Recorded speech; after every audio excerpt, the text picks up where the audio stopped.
Okay, let's go ahead and get started then. We're wasting the time here. So this is round 2 of last time was kind of just like seeing what we could see. This was like a concept we could actually run with.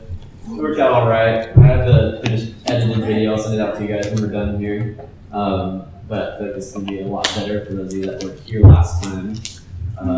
So we're going to break this up into 2 parts. One part's going to be a lot smaller than the second part. Probably within 5 to 10 minutes in the first part.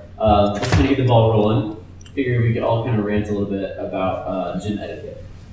Especially considering here we're in tight quarters and there's not a lot of floor space, so we're always kind of fighting for equipment, fighting for space. So gym etiquette becomes super important. So let's just kind of just open it up. Just kind of open conversation. Just what's some things you notice that you people members could be better at, we could be better at, gym etiquette wise. Where to begin? Yeah. Pick something. Putting equipment away. Yeah. What do you see? Do you see equipment not put away? Everything. Everyone putting everyone on the floor. Everyone speaks up at the same time. Especially with the squat racks and all that jazz, that's probably the worst because then, the next person that wants to squat or deadlift or bench or whatever, have to totally redo that for them to, be able to get their sets in. It's just annoying. On that note, there's this huge myth that people seem to believe that it's good gym etiquette to leave the 45s on the barbell. Yeah, I hate that. It's so disrespectful because I say probably half or there is a good number of people that can't lift those 45 or have a really hard time getting them up and down off the rack. I want to use that machine. Yeah, but want to use the machine. So if they come over and there's 45s there, what the fuck are they going to do? They're stuck there. Mm-hmm. Plus, if you leave, a lot of people don't know this, if you leave 45s on barbells overnight, it'll warp them. It'll definitely warp them within a few hours. It'll warp, especially our barbells. What else? What else you guys thinking? You guys have more on that? Just not letting others work in between sets, Yeah. hogging a piece of equipment, So what does proper gym etiquette for that look like? What would working in, how would that process go? Probably just being situationally aware, right? Of being aware of your surroundings, and if it looks like someone's waiting, just okay, a heads up, asking them if they would like to use it or work in between. Right. It's nothing. So then on the other end of that, as far as sharing equipment goes, what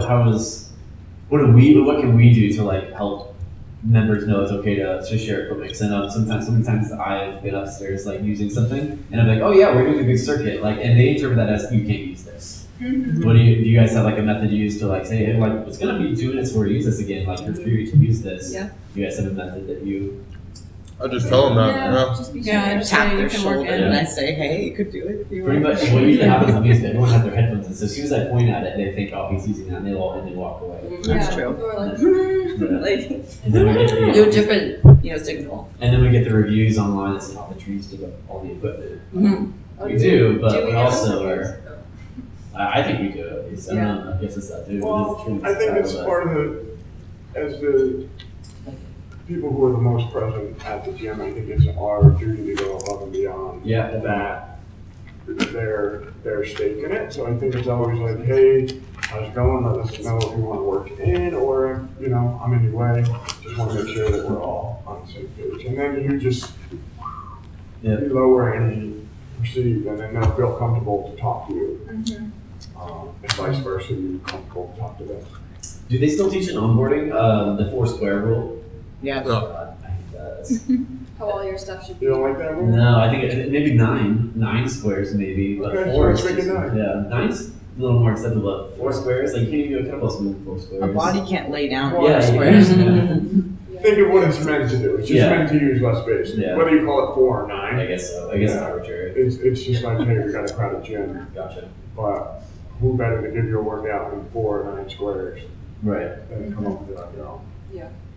What else? Anything specific to this gym? I think the one thing that I notice is when, and I'm not saying that everybody has to kind of the 4 9 square rule, I guess, of staying in one space. I'm not saying that necessarily needs to be the case, but I see a lot of times people will be working on one machine and then sprint across to the other side of the gym and then be oh, I was using that, and then go back, and it's you don't own the whole space, bro. So again, like I feel people- attacked. Yeah. No, but like I think it's just again like being able to like work in and stuff like that. Like some people don't have like that courtesy of like being like, oh, like yeah, let's all like work together and stuff. I've seen multiple times like members being like, oh, excuse me, I'm using that, like that's mine, and like get defensive about it.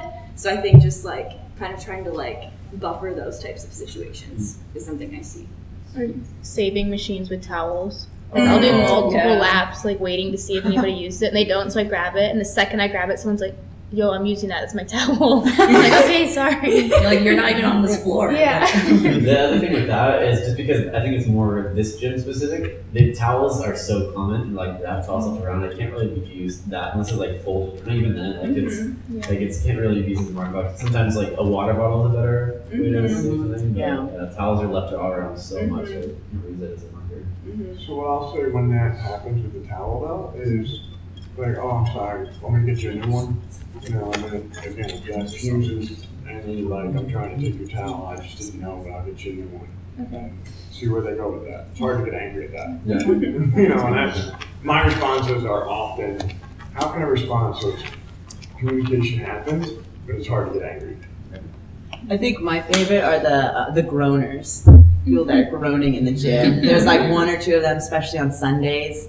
They like come out of the woodwork, and there's one or two that's like random people that you don't see often, and they'll do like quarter to a half rep of something and just be like really loud and obnoxious about it with their earphones in. Like everybody just looks at them and they don't even realize. One guy had a hat on and had it all the way over his eyes and was just yelling the whole time on Sunday. And I was like, everybody's like, what the fuck? Sorry, am I allowed to cuss? It's gross. It's like, do you need medical attention? I'm like, are you okay? You got a hernia? I know. I'm just like, I do not want to be around this guy to get himself over again. Yeah. Are you playing tennis? Oh yeah, man. That's that bro science myth that how's it go? It's like if you're not pulling a bare minimum of 3 plates, the only noise I better hear coming from your platform will be the sound of you queefing.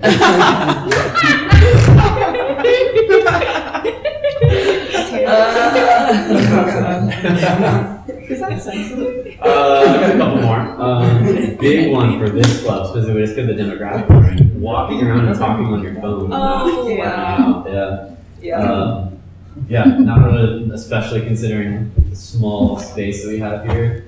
Not the best thing to be doing here. Well, and I feel like, sorry. No, go for it. Like if you confront people, they like act like you're inconveniencing them for telling them to stop inconveniencing others. Yep.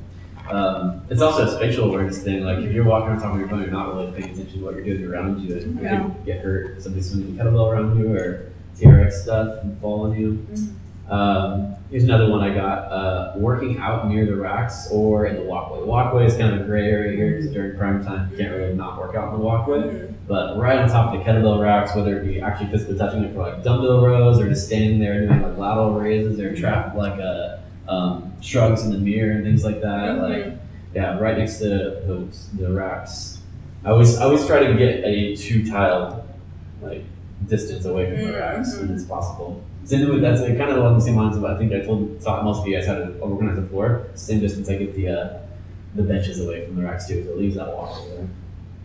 Cool. That's all the things I had. That you guys gonna nicked it all off the list here. Anything else you guys think we didn't talk about?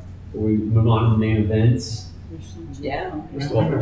Main event is we are talking about, funny you would ask, fitness myths and busting misconceptions. Things that the general public kind of accepts as true about fitness that they don't just because of misunderstanding or ignorance. And we're going to clear all that up. There's a lot of them. I'm kind of excited to hear what you guys have to say here. So let's review. Who wants to start? We won't go into any specific order. If you have one that burning or you feel like somebody else is going to have before you go for it. Women bulking when they lift weights. Yeah, that's a big one. They don't want to get bulky. Yeah. So let's disprove it then. What's the science behind it? Why do you think they believe that?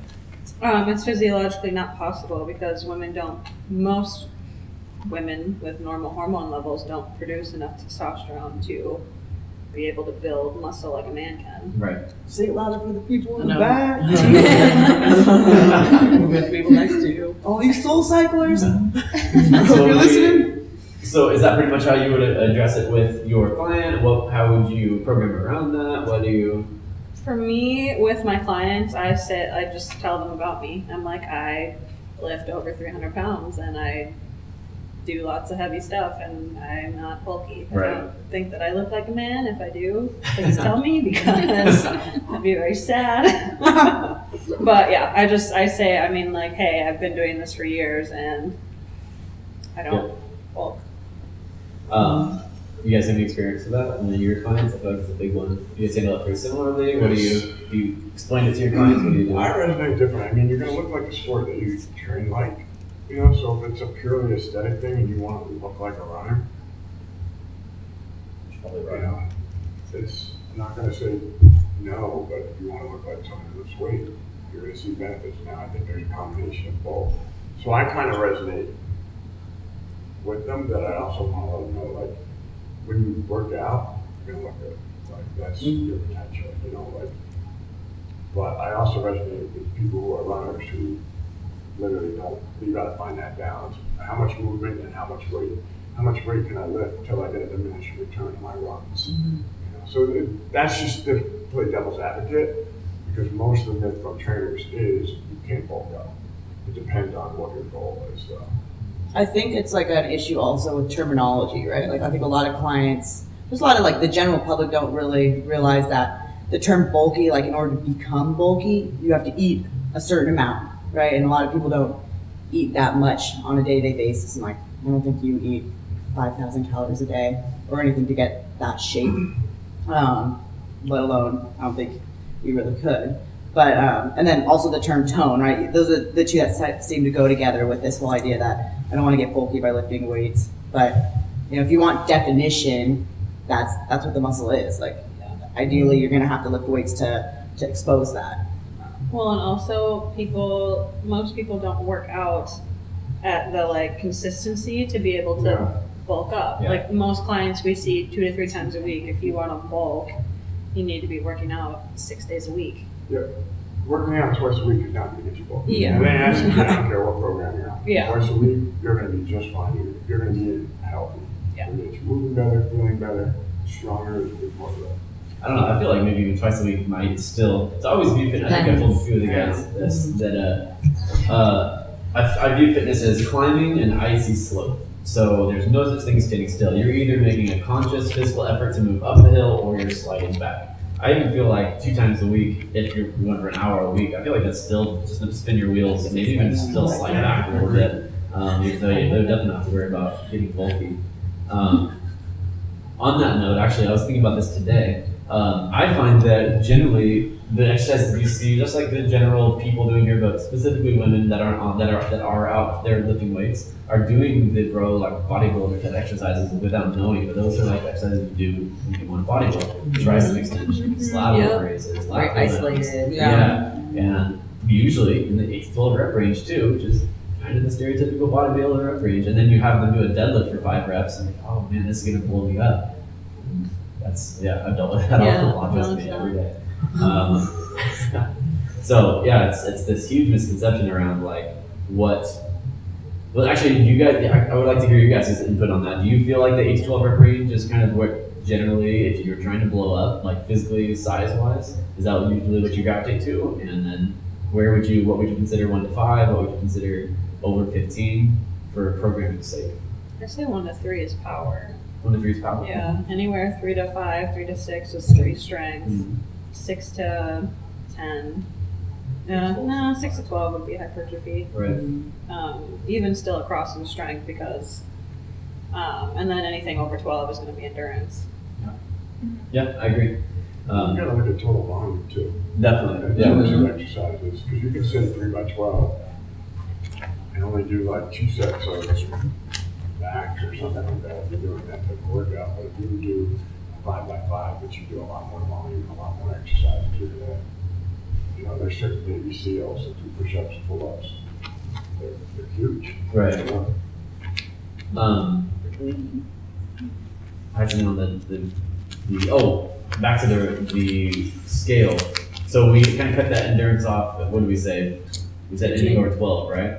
So what do you guys see is the difference between like a 15 rep scheme on like push, let's say 15 reps on the leg press and like cycling, where it goes into the thousands of reps?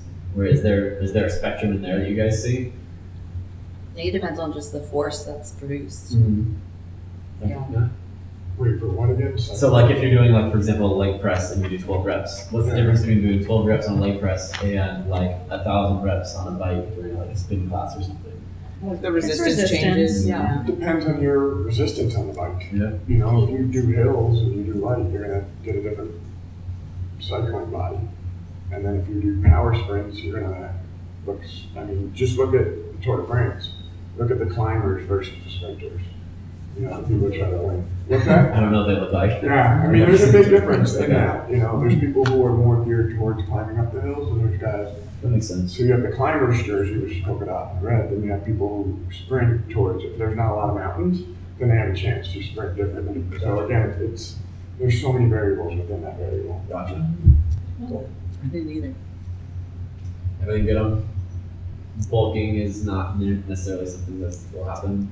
Well, something I guess kind of to like segue off that is like because women are afraid of bulking, they almost like they cut themselves off from like realizing what their actual potential is in terms of like strength and like how strong they actually are. Because I've had a lot of clients that have been like, oh yeah, like I just use like 5 to 10 or 5 to 8 pound dumbbells. Like I've never lifted more than that. Like I don't think I can. And if I give them a 10-pound dumbbell, they're like amazed that they can lift it. And it's like they cut themselves off from even really realizing what their true potential is in fear of, bulking.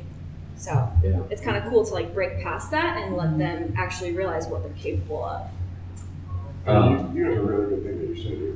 Yeah, I'm looking it up right now, actually. I think most of you guys have heard me say this before. And here's it's super great. I experience that all the time. And I even have a client right now that I only meet with her 1 day a week. She is like in this clientele where she has to do some sort of cardio every day. So I was able to squeeze a day a week out of her. Okay, so this is a quote I put, and maybe you guys have read it before. I put it at the end of every single one of my emails. I love it because it's exactly what you're just talking about. It's a Michelangelo quote. It says, "The greater danger for most of us lies not in setting our aim too high and falling short, but in setting our aim too low and achieving our mark." People essentially don't know what they're capable of. And I love that because it happens all the time. Especially when you get them into a rep range that they're not comfortable with. If they do like 15s all the time, like they do over 15 like in SoulCycle or something, and then you have to do 5s, and they've never held that much weight before. It's a big difference. So let's like kind of bounce off that and let's kind of talk about how your physique and the way you look doesn't necessarily equal your overall fitness level. That was my question. I was like, case in points. What do you think? What do you think about it? Yeah, that's something that I think is really common. People like look at somebody, and if they're like super jacked, they think like they're in the best health, But we know like you don't know if that person stretches, you don't know what their endurance is like. So I think it's really common to look at that and be like, oh, that person's like in the best shape just because they do a lot of like bodybuilding. Right. So what do you think contributes to not necessarily, we can talk about what makes people believe that as well, but also like what do you think contributes to their physique? How do you think they got like that? What do you think are some aspects that could make them look like that? I mean, people could just do like hypertrophy training all day and then just look jacked, then everybody will think like they're in the best shape. Yeah. But it doesn't necessarily mean like those people might not be able to move, they might not be able to run, like they might not really be athletic at all. Because you could sit there and just do curls all day. Yeah. And it doesn't really take any type of like skill. Shrugs. Yeah. Neck forward. I think there's like people think that like being physically fit is like overall, like no matter what, like you said, if you're jacked, like you must be fast, you must be fit. But like there's so many different realms of being like physically fit that like you could be the best runner in the world, but you can't lift 5 pounds, or you could be lifting hundreds of pounds and you can't run 300 feet. So it's just, it's training for your sport. It's what you're good at, what category of fitness you fit into. And it doesn't necessarily mean that you're out of shape if you can't win a 200-meter dash, but it's like you could be fit in a different way. Yeah. Yeah, like in track and field sports, like you have shot put, you have sprinters, you have like jumper, like you have all those different types, and everybody's body is like completely different. I think the most well-rounded people aren't necessarily like the biggest though, or like anything in particular. Like if you look like the one with like the American Ninja Warriors, those guys aren't really that big, but they're like Very athletic. Yeah. Very capable. yeah. It's an interesting trend, I think, that's happened over the years. I think a lot of, back in the day, it was like fit people were getting a lot of followers and were accused of fits, but then there was these guys that weren't that fit, but they were amazing athletic coaches, you know, like Mike Boyle and Dan John. They're these big guys and phenomenal trainers. Now, what I think we're getting is we're actually finding people, especially in the social media world that we have today, where they actually are fit and they know more than what people in the past that were fit knew. Like there's actually some good physical therapists who have found a good merge of not just treating the source, but being like, oh shoot, that dude's jacked, but also speaking a lot of knowledge. So, you know, you don't want to discredit somebody, but you want to say, cool, what did you do to earn that body? If somebody says, oh, I'm one of those genetically blessed, then okay, you can't help me. Right. You know. Big one that I thought would come up immediately is I very rarely ever see a model advertising a supplement that's not steroids. Do you guys ever? I feel like a lot of it is like Male for and female or both? both, yeah. Mostly male. You think male usually when you think supplements, like protein supplements, things like that. But I mean, there's definitely females models out there for sure. Yeah, I mean, I feel like that plays a huge role in like our idea of what bodies are supposed to look like, as far as like, you know, when you're lifting weights. It probably feeds into the bulky. Because that's the image that they associate with that, Absolutely. with that product or that lifestyle. Right. Yeah. When really, they're probably spending a lot of money on things that you don't want to put in your body. Cool. What else? What do you guys got? Everyone else got something to spin off of? Let's do it. Carbs are bad. There's a good one. Yeah. All right. I love carbs. So, why do you think people believe that? What's the science behind why it's not true? It's like for every molecule of carbohydrates that your body takes in, I think it takes in like 2, double. So it's like when you remove that from your body, then your body has nothing to like really hold on to. So it also removes the excess water, which is why people will initially lose a lot of weight and get really excited and like really believe in this change in their diet, but it's really just a stress on their body. That's what their body's responding to. I never thought of that. Yeah. You're dehydrated, yeah. You what? It literally dehydrates you. Right. Yeah. Yeah. That's what you're saying. Yeah, and then I think, you know, just like people who have sustained it for longer term, perhaps it's because it's led them to pick healthier choices, you know, like maybe it's like they're eating a side of vegetables now instead of like another serving of rice or potatoes. So there's like other lifestyle changes that might also be happening alongside that. I feel like it'd be really mentally draining to like constantly make sure you don't have any carbs, like limiting your carbs all the time because they're everywhere. And I remember one time I tried to do no sugar even, and so that took out all dairy, took out all fruit, and that was ridiculous. Like I was supposed to be on it for 3 months, and it lasted like 6 weeks, and it was super mentally draining because of sugar and everything. So I feel like that's kind of where my nutrition philosophy comes from, where I just try to keep things as simple as possible. Like I don't overthink nutrition at all. Just eat more good things than bad things, and you'll be good. 80-20 rule is what I go by. Yeah. It's a good one. Nice. Cool. I'll throw one out there. Spot reducing fat areas. Do you guys ever get people asking like, how do I get rid of this right here? Yeah. How do you respond to that? Eat less, move more. Eat less and more. What else? What do you guys know any of the research behind spot reducing fat? No, but I had a client talk about how she had gotten liposuction in certain areas. That'll do it, Yeah, and it was really shitty liposuction. It was like really painful. And she's like, I still have cellulite there. Like there's just spots that you naturally have it. And now that I'm older, like my mom got it too, and we both had the same. Like it didn't get rid of it at all. They had preached that it would go away forever, and but clearly they just all came back in the same spots. Not very active, just so it's like just a big waste of money. Suck But it out and pain. That's the worst. Yeah. You can put that. But every time I think of spot reducing, it's like instantly I think of that, or then the what is that? The cool sculpting now Oh that my people God. are into, Or the wraps sweat. that they Yeah. have. Yeah, the Belly sweet sweat that people put on. Yeah. I do. On building off spot reducing, I am fascinated because I don't know enough about this and I feel like it's so tedious, but they do talk about certain hormones triggering certain parts of your body as opposed to others, and even precision nutrition taps into that a little bit. Yeah. When you look at it, it's like, oh, if you look this certain way, like some people just can look at somebody and almost say, you have, this is not, it's the best example I have, but it's not fat reduction. It's like, you're iron deficient, how can you tell? Through the, paleness of your skin or something like that. Because you're weak as shit.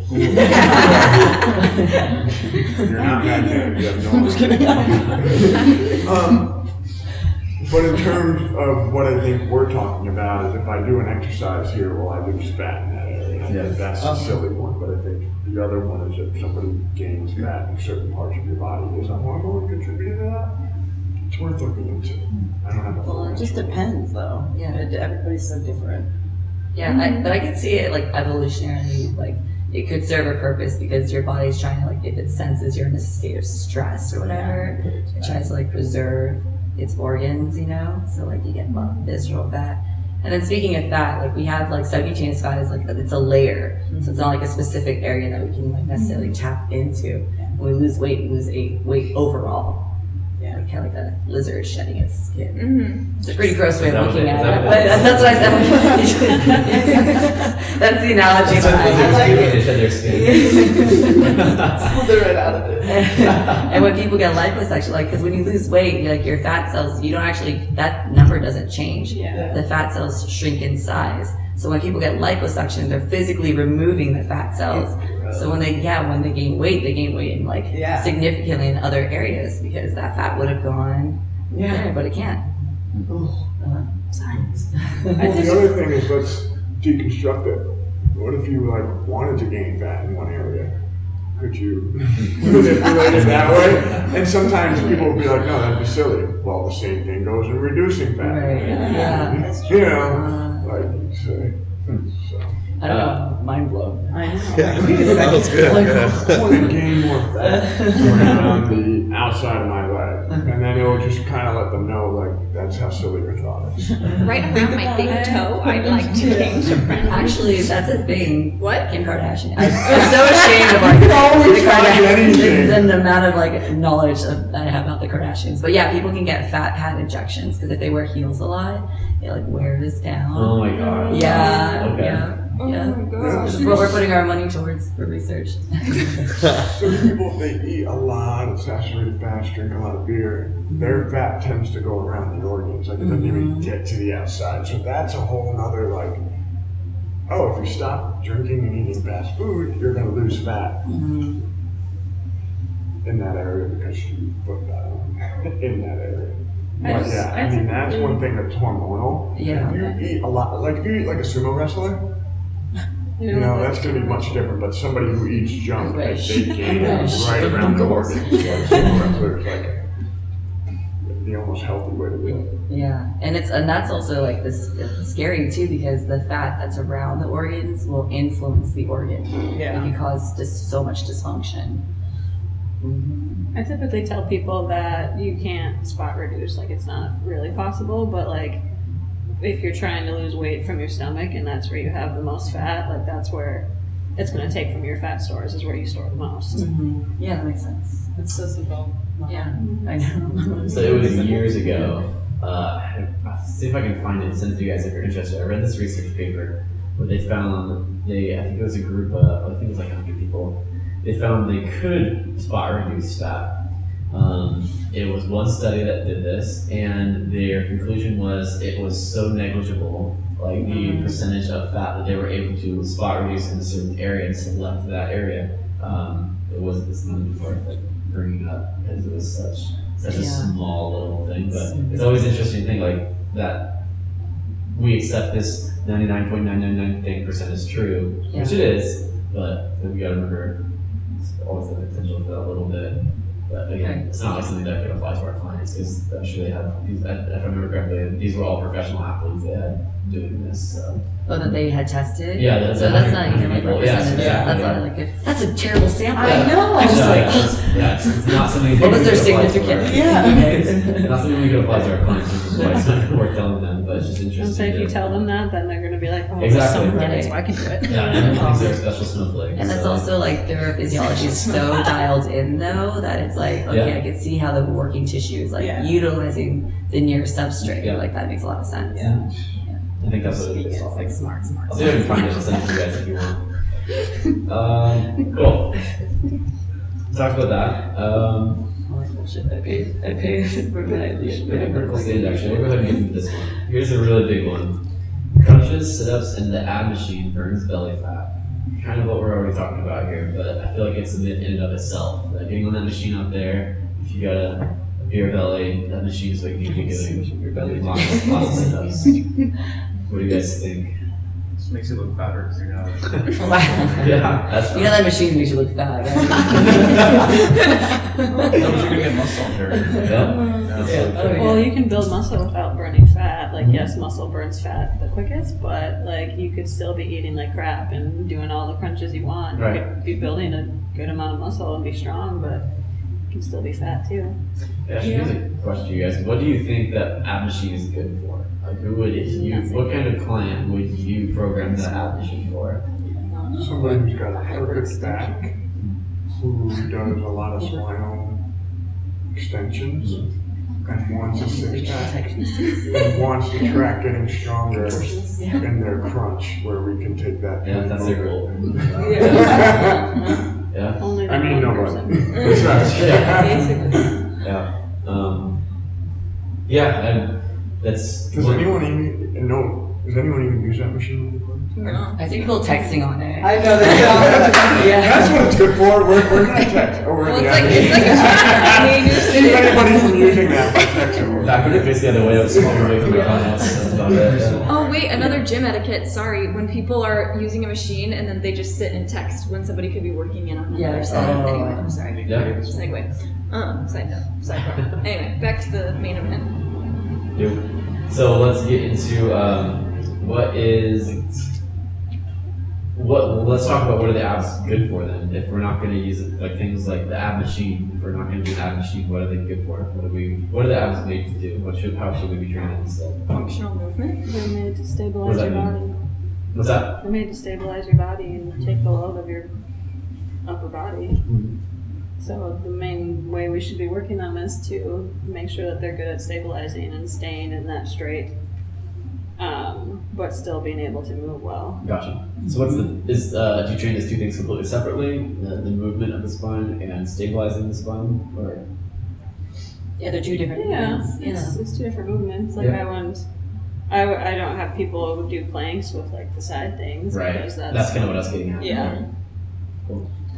I would say to that point that my gray area, I think, with like certain anti-rotation, rotation exercises is that realistically, a lot of people are still rotating probably more than they should or more than their spine allows on a day-to-day basis. So Oh. making sure to get them in that position comfortably and like in a limited fashion to where they're like, okay, I know I'm going to move this way and I know that I can safely move in this realm or this threshold, and being aware of that rather than just being like, you can't rotate when you're doing this, so just hold this position. You know, I feel like that's a little unrealistic, you know what I mean? Because everybody day to day, that's how people tweak their back all the time. As they're turning, they pick something up, it's like, oh, fuck, you know. Because they're just not used to Yeah, moving well. exactly. Yeah. And I think you see that a lot in the general population, like, oh, I got a lot of low pain in my QL, right? QL, you always hear. It's like, okay, well, you're rotating on a day-to-day basis. Yeah, people are always, Yeah. I mean, you don't QL? WebMD, you don't just type it into Google and they're like, oh, your QL is whatever. I feel like I would not know what a QL was if I wasn't a trainer. People, you'd be surprised at things people show me on their phone. I'm like, all right, cool. It's like you have like the same thing as like gluten free. Yeah, tell me what it does. Like, right. But yeah, no, I just think it's a little unrealistic to take away rotation out of certain core exercises in general, just because no matter what you tell somebody, they're going to rotate without thinking about it. Subconsciously, they're going to move one way quickly, and if their body's not prepared for that or prepared to stabilize under that kind of position with load, I think that's kind of where you could lack, in a profession. The ability to do both. The Yeah, ability to stabilize and the ability to mobilize. I think the best example is fighters. Fighters aren't injuring their back, and they're rotating in more ways than anybody else is, because you either have to escape, grapple. So I think the beauty of fighting is that it removes a lot of, like, when trainers used to say you can't do that, that could be like, you could be on a captain's chair bringing your knee up to your chest, and like, that's not good for you. And like, it's movement. You just have to have a balance. You just, like, I'm doing this, but I understand that you also have to, with this, it has to have an antagonist. Well, you think about it too, a lot of people here are like urban athletes, so to speak, right? They like hearing that. But a lot of them are like in recreational leagues, and when I was playing basketball last night and I realized like how much rotational movement I use, or transverse movement I use when I'm like shooting a shot or like turning and doing something. And some girl had stopped and like turned to cut and turning to grab the ball in the air, and she just immediately, her like back went out. Oof. And I was like, it's not trained sometimes for, yes, for athletes, but a lot of these people are going out and doing ridiculous things on the weekends. And I think that, addressing that and trying to like prepare our clients for certain things like that is important. Yeah. Yeah, the only time I've ever hurt my back before is I was doing a single arm swing, and the bottom of the swing never rotated into it, and I just felt my back just go. Well, yeah, I told you about the deadlift at 24. Oh, The yeah, other day. you did. Oh, stupid. No one else can know that. Yeah, no secret. Secrets make friends. Okay. Anyone else got any more? We got time for one more of your guys's, and then I got a couple we can choose from here. Anything? You guys got anything? Any fitness myths you feel like the general public believes that is not true? We can bust. That doing too much cardio takes away your muscle mass. Reducing cardio or increasing cardio, reducing muscle mass. So then, what do you feel like it? How do you bust it then? What's the science behind that? How it's not true? Well, depending on the intensity of the cardio, you can still sustain your muscle mass like using steady state cardio.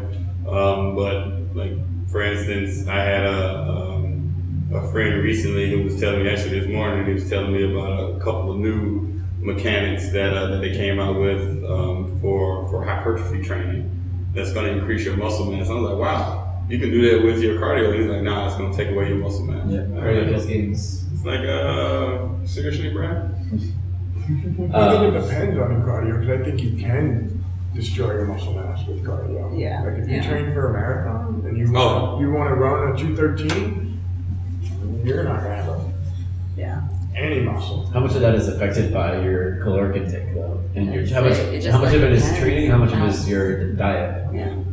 In terms Recovery of what? too. Everything. Yeah. How much? And the volume of running, like, Yeah. that's not the type of running that's not the type of cardio that I think my friend was talking about or that I'm talking about. Like, Are you that's like saying any high cardio? volume. No, not any cardio. In the realm of, Like focusing on trying to sustain your muscle mass, but not like being blind about, I'm not going to do any cardio because of that. Yeah.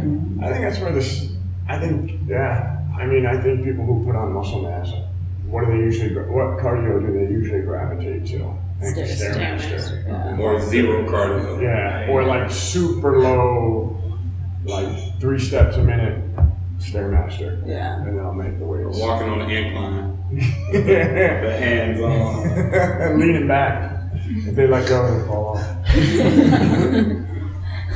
I think you guys have talked about this before. All right, I got one that is going to sound like a controversial fitness topic. It's going to sound like a gray area thing. Might even sound blasphemous to some of you, but bear with me. I have exercise is the least important aspect of health. Now, what I mean by that is there are people that they want to go out and lose weight. They don't change any aspect of their life except maybe they'll start jogging or something, which is definitely a step in the right direction. Absolutely 100% important to be exercising, but I generally consider that watching your nutrition, getting better sleep, drinking more water, all those things, mental state, things like that, are going to be the first step before you start adding in exercise. I'm not saying it's not important, obviously, but what do you guys think about that? I think happiness is the most important part of health. You think what? Happiness. Mental health. Yeah. Absolutely. So that means pizza, that means late night movies, ice cream. But it's like, For some- what is a pizza? but if it takes away from their happiness, then that's not part of it. So I think happiness. And I'm enjoying them with the people that I love. And they make me happy. There's definitely balance to it, right? It's just everything's like a balancing act, but understanding, yeah, like what makes you happy, but also realizing that might not be where happiness is coming from. It might be the facade, right? And I think that's what we tend to see a lot now, especially with the mental health awareness kind of being more prominent. You see that with more clients. And that's our job to dig and get that and to understand the balance between exercise and nutrition, enjoying your life, right? Eating what you like, still being social, but understanding that you still have to balance that nutrition, and that's where you're going to see the results. You're going to see the results by eating right, eating healthy whole foods, trying to minimize the processed foods, but getting in and trying to work out is a step in the right direction. Pass it around.